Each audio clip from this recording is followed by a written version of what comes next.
Okay, so following on from where we left off, in this tutorial we're going to take a look at actually drawing some of the UI elements. So specifically we're going to take a look at the text, such as like the name, level, HP, and all the stats for the player.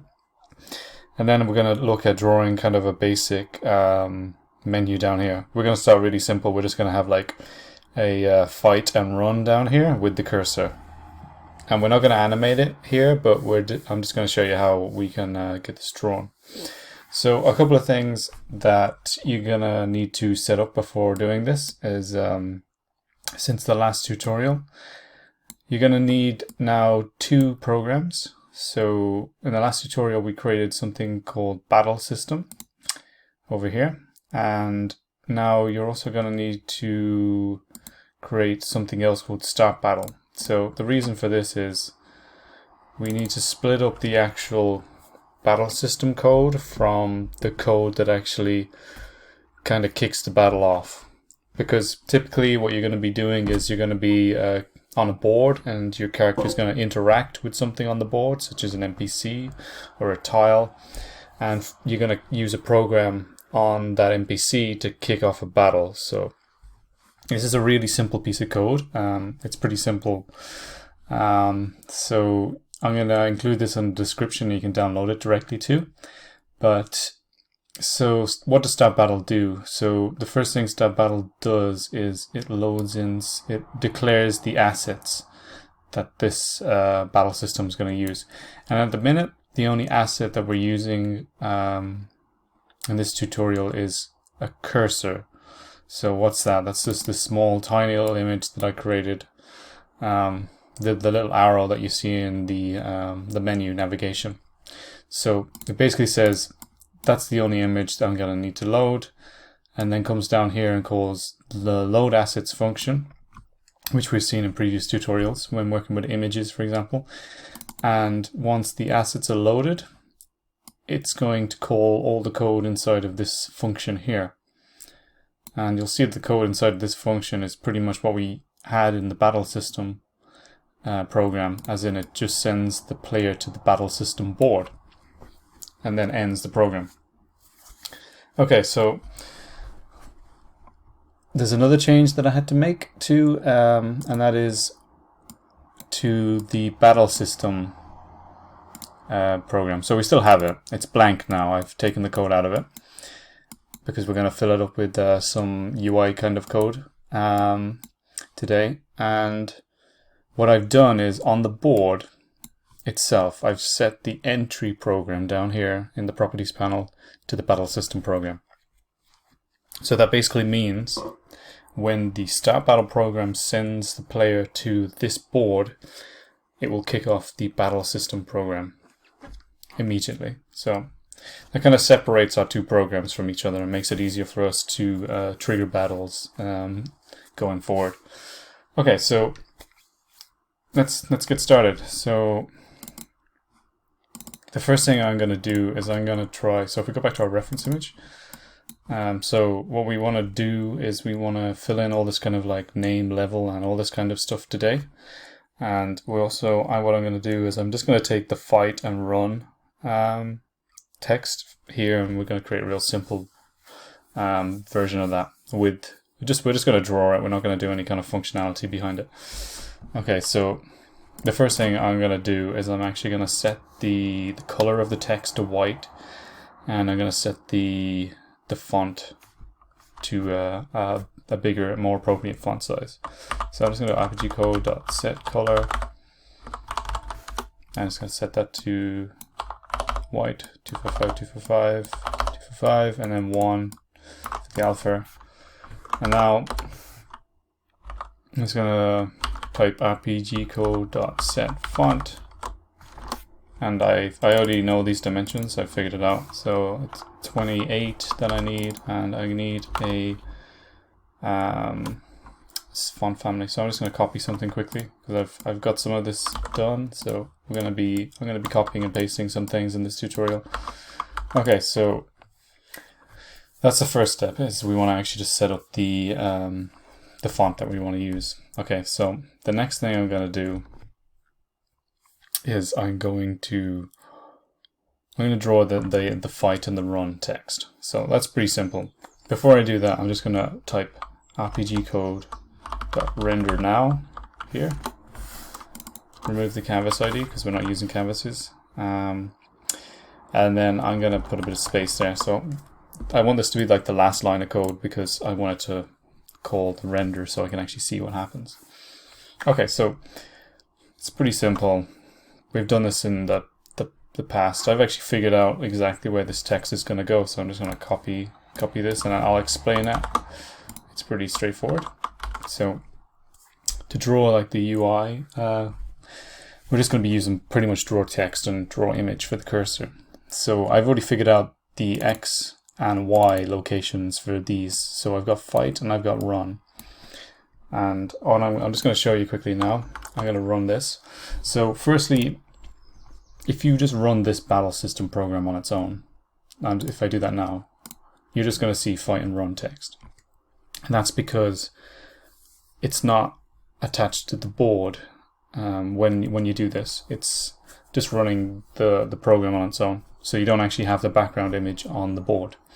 So if I stop that and I go to my start battle program instead, now this code is actually going to send me to the board, which means I'm going to have the board layer image in the background.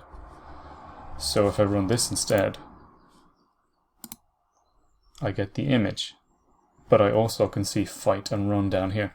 So that's the difference between running the two programs, basically. One program is actually sending you to the board, and then the board program that we set, so the entry program on the board, is running too.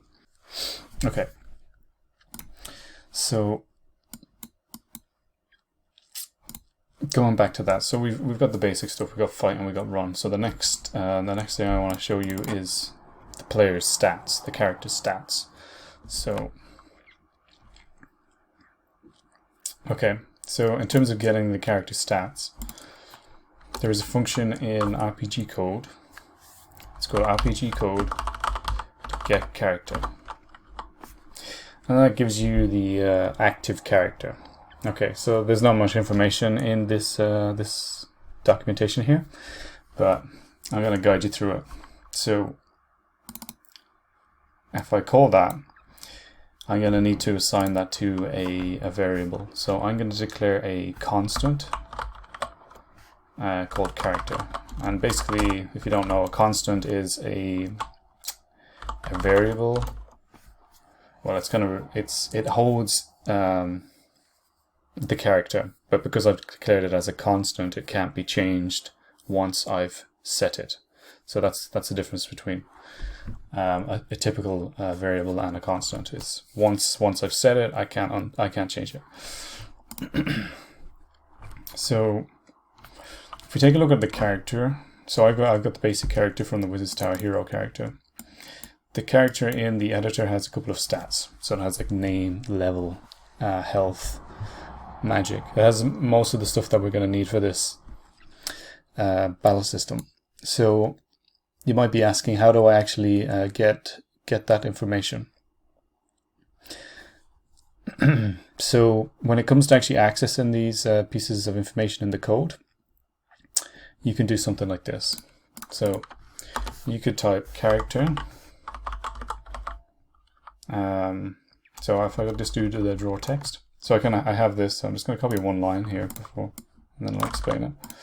So okay, so if you look at this here, I've got the character, and I'm asking for its name.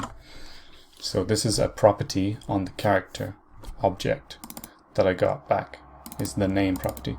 So typically when it comes to the figuring out what property you can access in the code, the name of the property is the same, but it's lowercase first letter.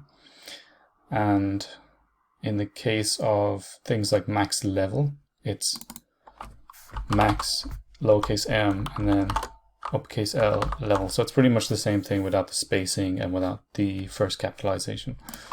I'm going to try to improve the documentation on this because it's not very well documented, but yeah, I'm going to show you how to get the basic stats now. So I've got the name one, for example, and I've set the X and Y. So what I'm saying here is draw the character's name at this X and Y. So given this character that I got back, access its name and draw that, please. So if I go to start battle and I run that, you can see that the character's name, Hero, was drawn. So I can go in here and I can change the hero's name to like Bob or something like that. Very, very original. And now I can see the character's name is Bob. Okay, so that's like the first piece of character information that we've drawn on the battle system. And it's pretty much just repetition after that. So I've figured out all the dimensions. So I'll quickly show you each of the pieces of information that we're going to be using. So basically, I'm drawing the character's level. I'm drawing his health and magic and his experience points.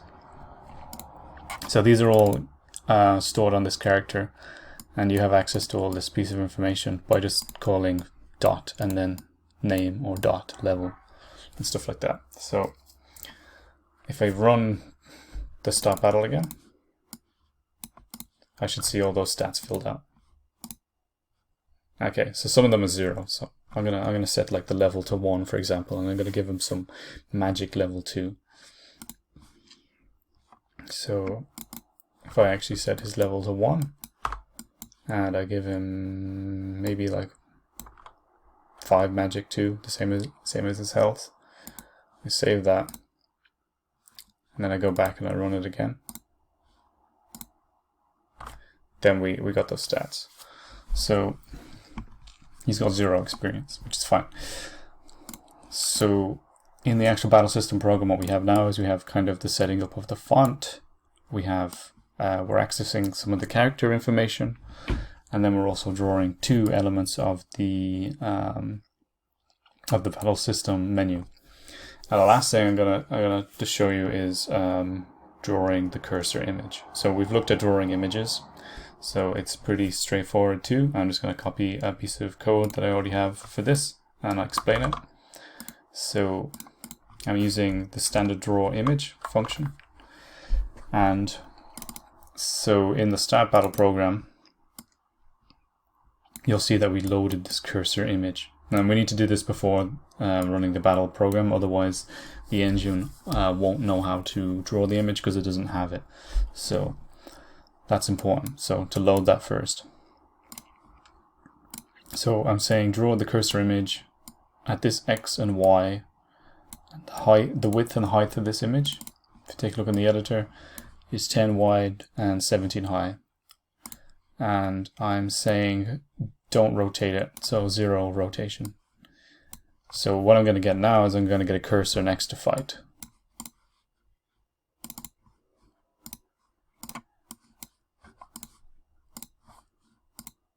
Okay, and so that pretty much concludes the basic initial steps of setting up the UI. There's one actually small thing I'm just going to show here. It's pretty much a repeat, is the character's name in the battle system needs to appear in that square too.